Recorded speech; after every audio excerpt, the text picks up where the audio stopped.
మాజీ మంత్రి జీవన్ రెడ్డి పైన తీవ్ర విమర్శలు చేశారు జగిత్యాల జిల్లా కాంగ్రెస్ పార్టీ అధ్యక్షులు గాజంగి నందయ్య. 40 ఏళ్లలో ఏనాడు పార్టీ జీవన్ రెడ్డిని ఇబ్బంది పెట్టలేదని, గౌరవంగానే చూసిందని తెలిపారు.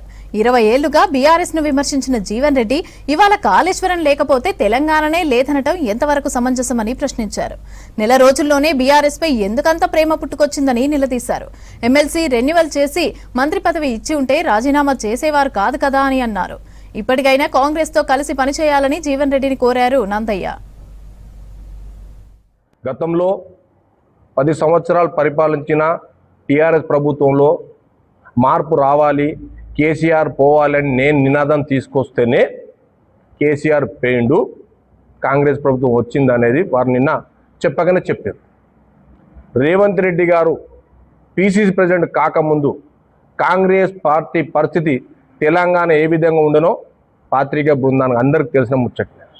వెంటిలేటర్ మీద ఉన్న కాంగ్రెస్ పార్టీని రేవంత్ రెడ్డి అనే ఆక్సిజన్ నింపి ఇలా కాంగ్రెస్ పార్టీ బలోపేతం చేసి 64 మంది శాసనసభ్యులను గెలిపించిన ఘనత రేవంత్ రెడ్డి గారని చెప్పక తప్పదు. 2023లో మీకు ఓటమి జరిగింది. ఇది కూడా తమరు ఆలోచించాల్సిన అవసరం ఎంతైనా ఉంది. పెద్దలు అన్ని రకాల పదవులు అనుభవించారు. రాష్ట్రంలో సీనియర్